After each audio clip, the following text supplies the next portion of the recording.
The year is 1998. The 20th century is coming to an end, and the new millennium is right around the corner. Things haven't been going so well for Steven Seagal. After On Deadly Ground, he did a sequel to Under Siege, but it wasn't as much of a critical or box office hit as the original. He had a supporting role in Executive Decision, co-starring along a bunch of well-known actors, but he was nominated for Worst Supporting Actor at the Razzies, and he was only in that movie for about 20 minutes. This was also not long after he won Worst Director for On Deadly Ground. Glimmerman, his buddy cop collaboration with Keanu Ivory Wayans, was a flop at the box office, and another misfire with critics. Fire Down Below, his previous attempt at capturing the B-movie galore of his earlier career, was also a critical and commercial flop. Now, plenty of actors run into a dry spell in their careers.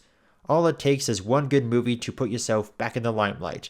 One dynamite project that reminds people of why the person in question became a movie star to begin with. With that in mind, doing a direct-to-video movie is probably a telltale sign that your career is over. At least, it was back in the day. That is exactly what Seagal did with this one. The first of many, and I do mean many, movies that would forgo a theatrical release and head straight to home media. Okay, in all fairness, this one did get a theatrical release in some countries. I'm going to be straight up, I did not like this movie either. The last one sucked, but this one also sucks. I will give it some light praise for being somewhat competently made, but that's just the bare minimum. It's an absolute slog to get through. The story goes is that a virus spreads around the town of Ennis, Montana after a militia group unleashes it through the surrender of their leader. Steven Seagal plays Dr. Wesley McLaren, an immunologist who has a background as a CIA operative. Because, of course he does. It's not a Steven Seagal movie without him playing some former special ops or CIA guy. However, what's really unbelievable is that Seagal is playing a doctor. Except this doctor forgoes modern Western medicine in favor of giving herbs and vitamins and such. Because in Western medicine, they're in the business of prolonging illness, and I'm in the business of curing it. Clearly, this was meant to be a different movie entirely, since they are a surprisingly low number of action scenes. It's supposedly based on the novel The Last Canadian, but other than the idea of a virus, it doesn't have any of the characters, events, or locations mentioned in the book. Makes you wonder why they even bothered calling this an adaptation to begin with. The movie isn't that long, clocking in at just 86 minutes, including credits. However, it was very much a sign of what was to come of Seagal's future career. Straight to DVD, very little action, yet somehow having a budget in the tens of millions of dollars. Right from the get-go, you can tell that this is not theatrical release quality. The shots have a yellowish tint to them, undermining what was probably a sweeping opening in the mind of the director. At first you assume that maybe this is just because they used natural light and it was early enough in the morning. But then it comes and goes and you're reminded of why this didn't go to theaters in America. Probably the most shocking aspect of this movie is that it cost somewhere in the neighborhood of $25 to $35 million. That's around as much as it cost to make Under Siege. What, did Seagal charge by the hour or something?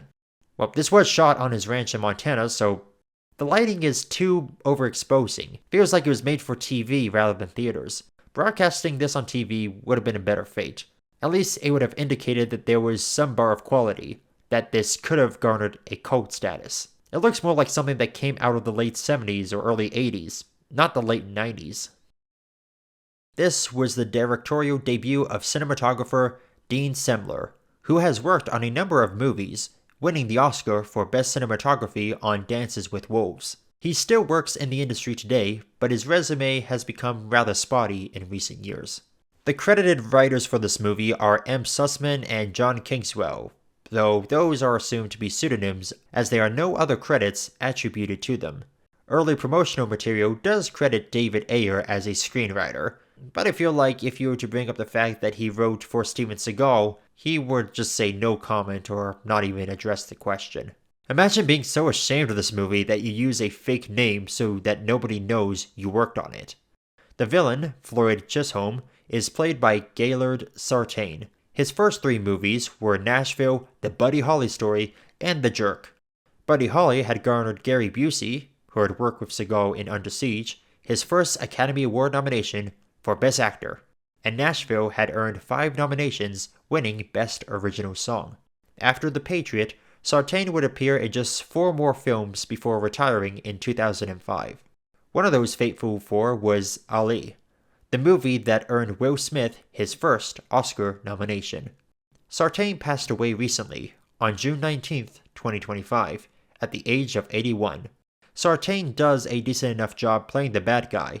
You buy into the type of character he's meant to play, and while he doesn't steal the show, he rewards your attention with a solid performance.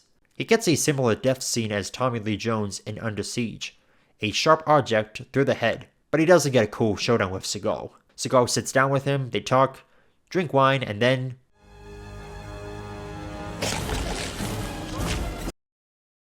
So it's 1998. Steven Seagal has been in the action genre game for a good decade now. Sure, they may not have always been the best, but he still brings it when it comes to fight scenes, right? Well, this movie would begin another trend that would follow Seagal for the rest of his career. Less Seagal action.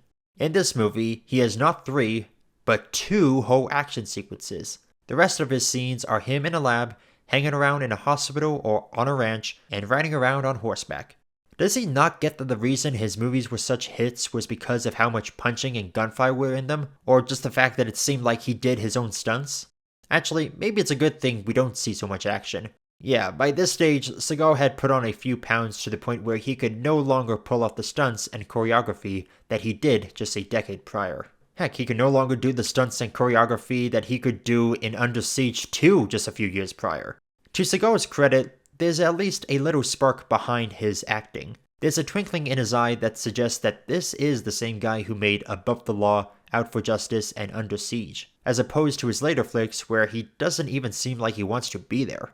L.Q. Jones plays Frank, a farmhand who helps McLaren on his ranch. Jones had a lengthy career in the Western genre, frequently collaborating with Sam Peckinpah, and was known for playing cowboy-type characters. He had a small part as Commissioner Pat Webb in Casino, which makes him the second connection between Steven Seagal and that movie, after Sharon Stone.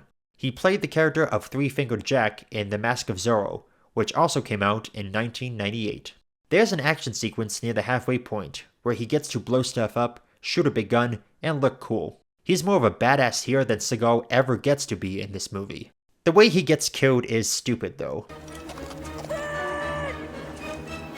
You couldn't have turned around, make sure all of them were dead? The Patriot is definitely the best straight-to-DVD movie that Seagal has ever done, but that is a very low bar to clear. There's enough competency in the direction, but the shot choices make it hard to believe that the man behind the camera is an Academy Award-winning cinematographer. Seagal looks like he has enough life in his performance, but he's once again upstaged by an actor with the surname Jones.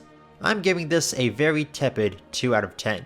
I didn't hate this movie with any burning passion, but it's an incredibly dull picture that feels like the cinematic equivalent of a life raft that's only one bad move away from completely sinking. It floats along from one scene to the next with very little substance, but still manages to keep itself above water. A huge benefit about this movie is that the runtime is less than an hour and a half, so if you make the mistake of watching it, your boredom won't last long. Now, you'd think this is where Steven Seagal's story as a big screen movie star would come to an end. He's hit rock bottom, he has no way of getting back up, and he's burnt enough bridges to create himself an island. However, as he would demonstrate a few years later, he still had the potential to be a big star. While his time in Hollywood was coming to an end with the turn of the millennium, he would still garner one more box office hit under his belt. I'd like to hear some shot. Get at me, dog.